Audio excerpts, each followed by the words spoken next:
Goku can beat the smartness? How?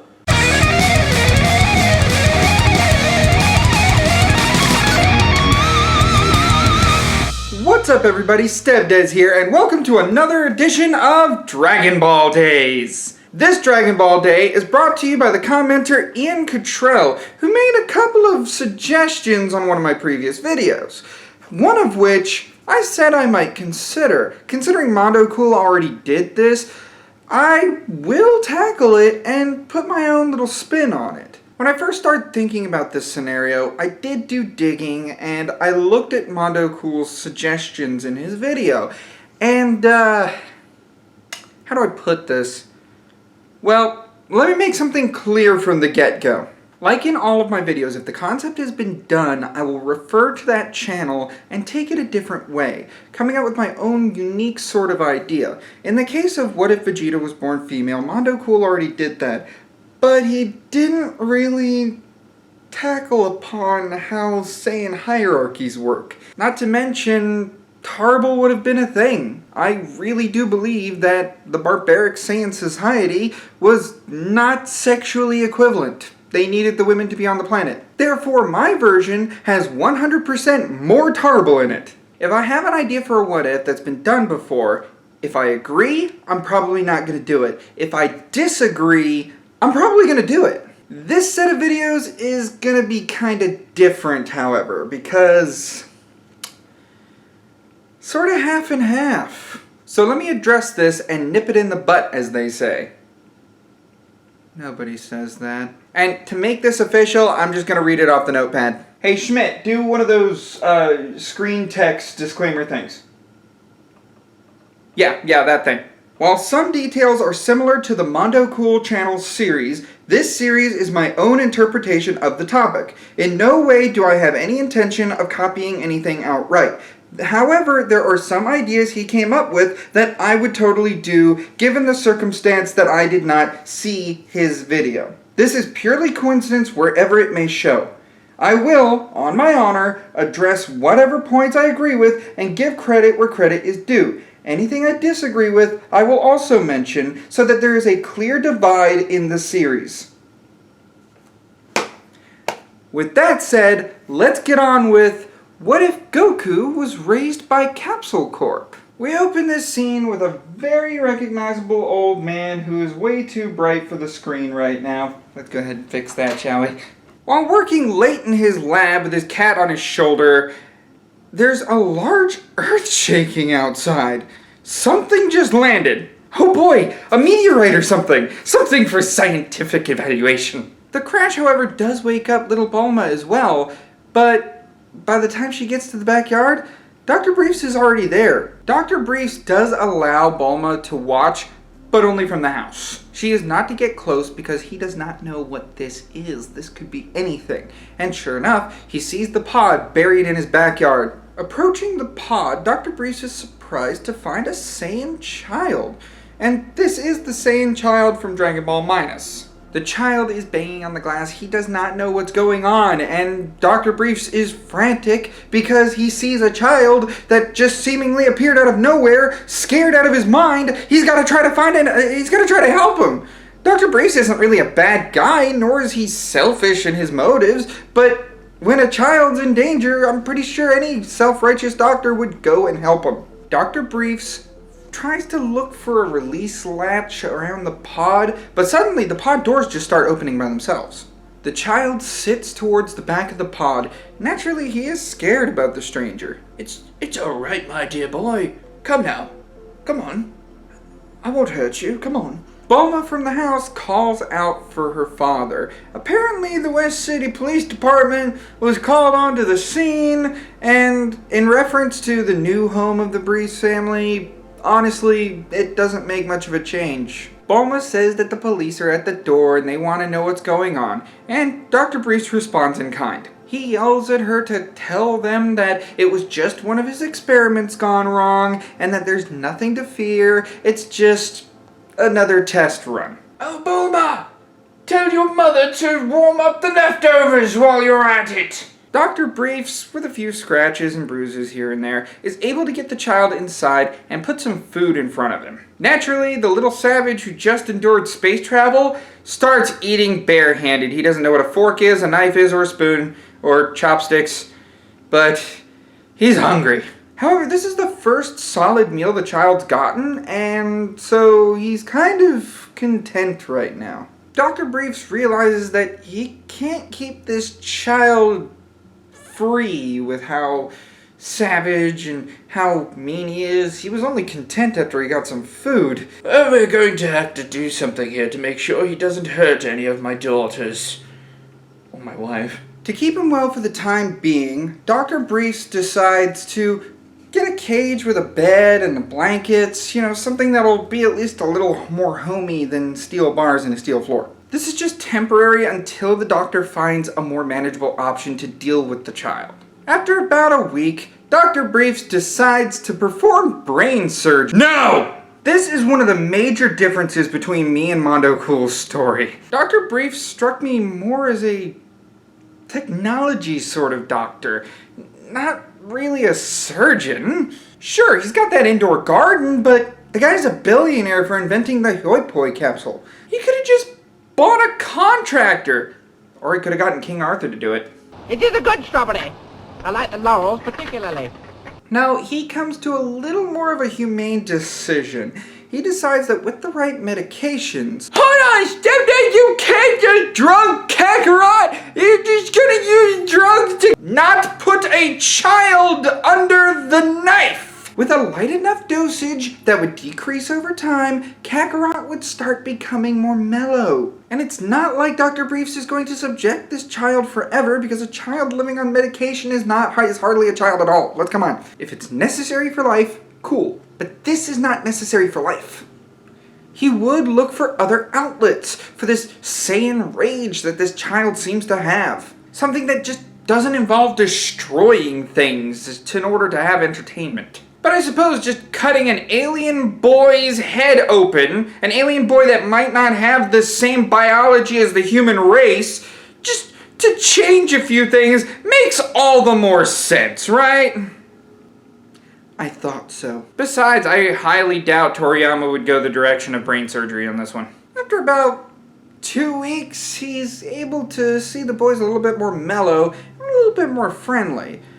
He's able to take the boy out on a walk at night. After the clouds part, a full moon shines on the pair, not a few feet down the sidewalk. The child starts having convulsions, just standing there, and his chest is puffing out a bit. It looks like maybe he's taking a negative reaction to the medication, or this could be some sort of future shock. Maybe where he came from wasn't very advanced. However, once the child starts growing, Dr. Briefs has enough common sense to get the hell out of there. He doesn't know what's going on, but he's about to find out. Activating a hoi poi capsule that has a huge airship in it, he gets his family and takes off really, really quickly. They're able to observe from a distance what is going on. The great ape Kakarot is destroying the town.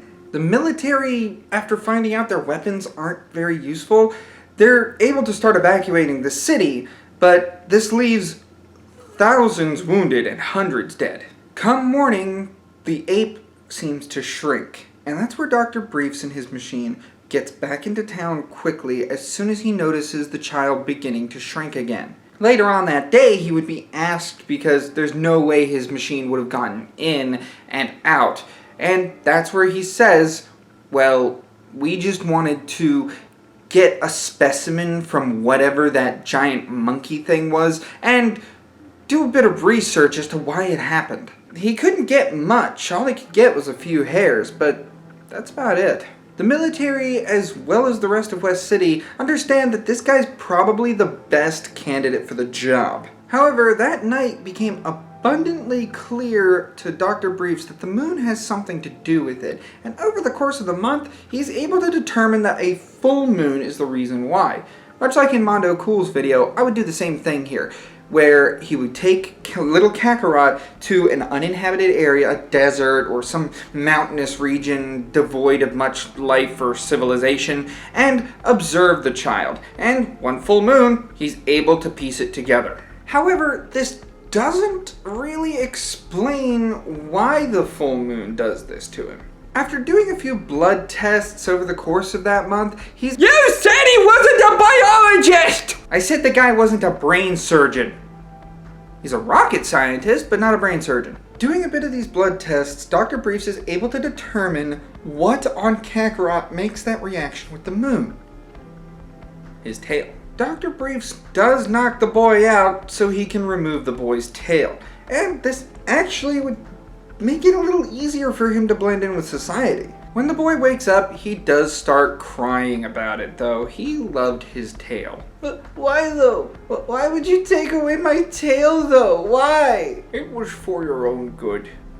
I'm sorry, but it has to be this way. Over the course of this month, Dr. Briefs has noticed the child has enjoyed certain kung fu and karate movies, you know, those martial arts movies showing one guy fighting hordes of people or people in a tournament standing off, and he wanted to do something special for the child. He knew the child really wouldn't take to the removal of his tail very well. Dr. Briefs then surprises the boy with 2 tickets to the World Martial Arts Tournament to be held in a few days. This is one of the earlier tournaments, one of the tournaments that we don't know of. At the event, the boy is loving seeing 2 combatants go at it and try to either knock each other out of the ring or knock each other out.